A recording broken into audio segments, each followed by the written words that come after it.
Halo semuanya, jadi kami di sini akan menjelaskan tentang tekanan hidrostatik. Nah, teman-teman di rumah ini pasti gak sabar buat belajar tentang tekanan hidrostatik kan? Nah, sebelum itu perkenalkan, nama saya Muhammad Amraldo.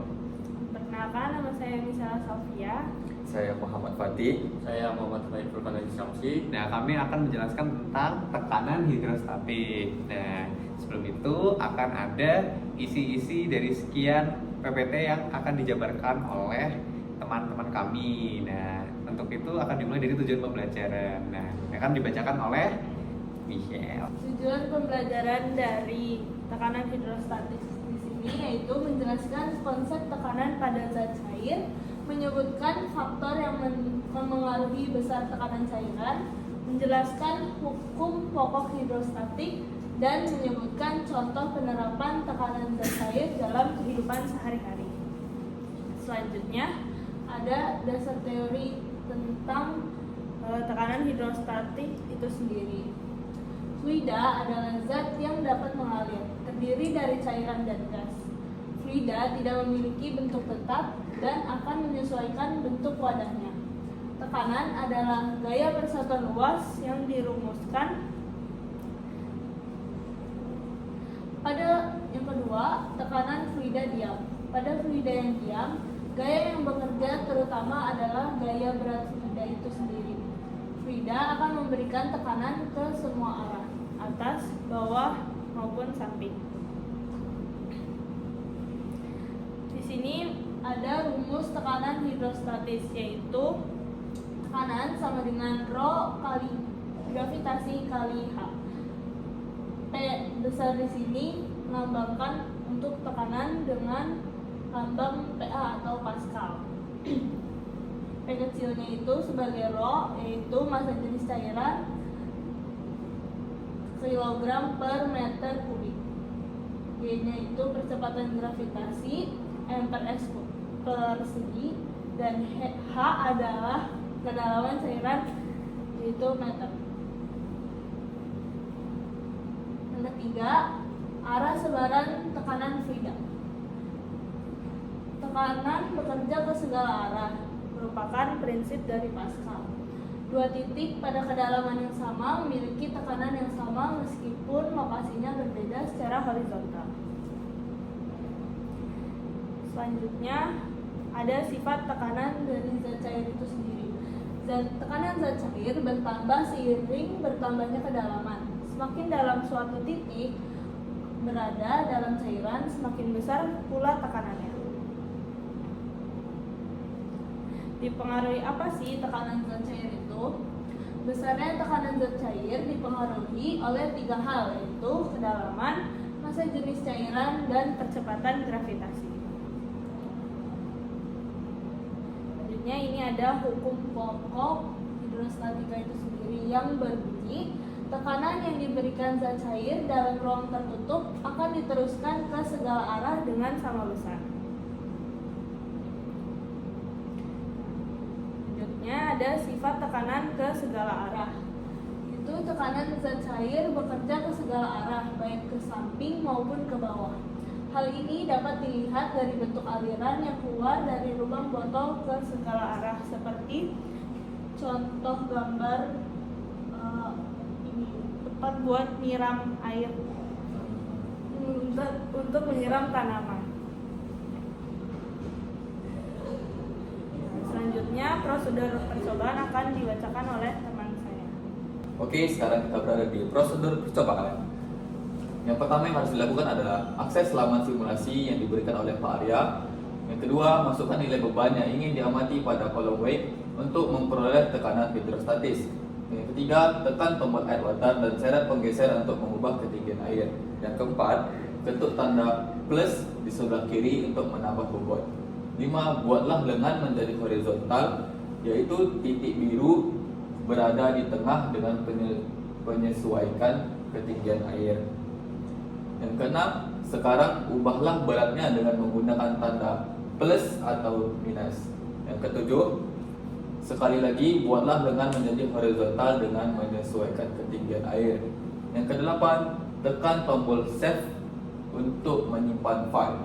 Yang kesembilan, Untuk mengakses tabel pengamatan, klik Show Observation Table. Yang ke-10, klik tombol Export to Excel untuk mengekspor tabel pengamatan sebagai file Excel untuk perhitungan lebih lanjut.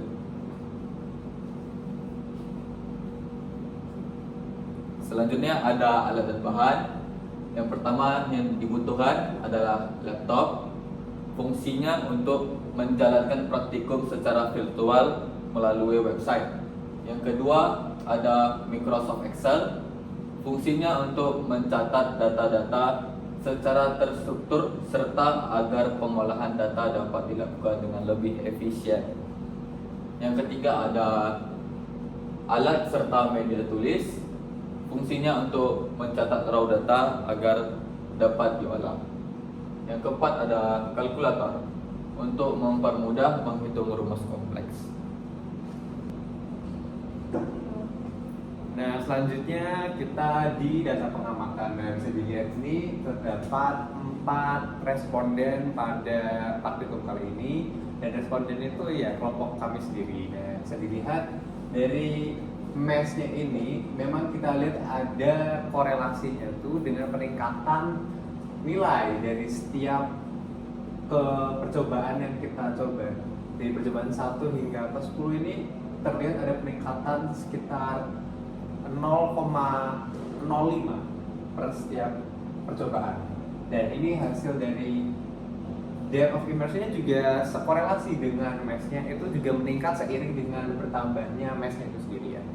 Nah, terus selalu ada average of depth immersion. Nah itu juga sebenarnya sekorelasi juga, meningkat juga seiring dengan bertambahnya dengan percobaan yang kita coba terus menerus ini.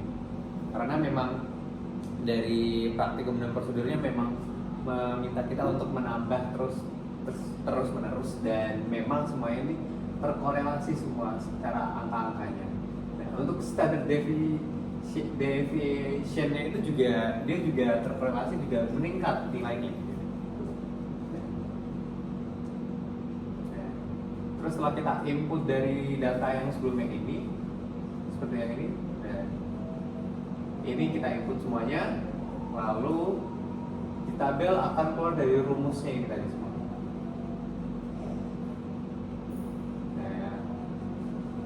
Dilihat bisa ini memang ada grafik korelasinya tuh meningkat seiring bertambahnya. Begitu pula juga nilai-nilainya ini.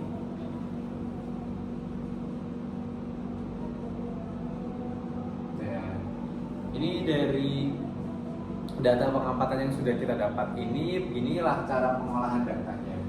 Kita menggunakan untuk yang guys hidrostatik ini, untuk yang terhadap sebagian ini kita pakainya tuh F per rho G B D kuadrat ya. Dan untuk yang terhadap sepenuhnya seperti bisa dilihat ini kita menggunakan rumus yang ini. Nah, ini untuk yang terhadap sebagian dan terhadap sepenuhnya. Ini kita lihat contoh perhitungannya. Kita contoh ambil salah satu nilai dari data pengamatan yang baik tadi, tidak mungkin kita hitung satu-satu. Nah, ini kita input aja langsung rho GB D kuadrat. Rho-nya 1000, gravitasi 9,8, B-nya 0,075. Ini sesuai dengan ketentuan yang diberikan oleh dosen pengampu, dan ini ada D kuadratnya, ini juga didapat dari yang tadi. Kita hitung dan kita dapat nilainya. Begitu pula juga yang terhadap sepenuhnya. Kita menggunakan rumus yang ini, kita input data nilai yang sudah diberikan, kita langsung input dan hitung dan didapat ini nilainya. Ini untuk yang terhadap sebagian dan terhadap sepenuhnya. Ini untuk yang penentuan teoritis pusat tekanan yang, nah ini juga masih ada 2 rumus untuk yang terhadap sebagian dan yang terhadap sepenuhnya. Untuk yang terhadap sebagian ini kita menggunakan Y sama dengan H-D/3. Untuk yang terhadap sepenuhnya kita bisa lihat kita menggunakan Y D kuadrat per 12 plus D min D per 2 kuadrat tambah H min D per D min D per 2. Nah, terus kita ambil salah satu contoh data yang dari data pengamatan yang kita sudah ambil. Kita dapat bahwa dari rumus yang kita masukkan kita dapat nilai 0,23583 dari rumus yang sudah disebutkan tadi. Begitu pula juga yang terhadap sepenuhnya kita masukkan dari data salah satu pengamatannya, kita ambil yang Y 0,05 dan kita dapat hasilnya sekian. Begitu pula dilanjut dengan yang kedalaman eksperimental pusat tekanan. Nah, untuk yang ini masih sama seperti tadi, terdapat dua rumus untuk yang terendam sebagian dan terendam sepenuhnya. Nah, untuk yang terendam sebagian ini kita menggunakan MGL per F sama dengan 2 ml per Pro BD kuadrat. Dan ini terendam sepenuhnya kita menggunakan ml per Pro BD D min D per 2. Nah, ini seperti contoh hitungannya, seperti yang tadi kita ambil salah satu data pengamatan, lalu kita masukkan dan didapat nilainya adalah 0,0022143. Begitu pula juga yang terendam sepenuhnya, kita dapat nilai juga 0,1733913. Nah, ini untuk hasil dari nilainya akan dibacakan oleh teman saya. Ya, selanjutnya adalah hasil dari pengamatan. Di sini sudah diketahui dari hasil pengolahan data tadi, sehingga bisa langsung dimasukkan ke tabel-tabelnya. Pertama adalah hasil mass of immersion atau D. Ya, itu sudah ada, sudah diurutkan. Selanjutnya ada hydrostatic force atau F, sama seperti mass of immersion. Lalu ketiga ada data theoretical depth of center of pressure, sudah disesuaikan juga, sudah diolah, jangan lupa. Terus terakhir ada data experimental depth of center of pressure dalam meter. Nah, dari praktikum atau pengamatan kita pada kali ini dapat disimpulkan bahwa pertama, tekanan fluida semakin besar ketika kedalaman bertambah. Dan kedua, nilai tekanan hasil virtual lab mendekati hasil perhitungan teori menggunakan rumus.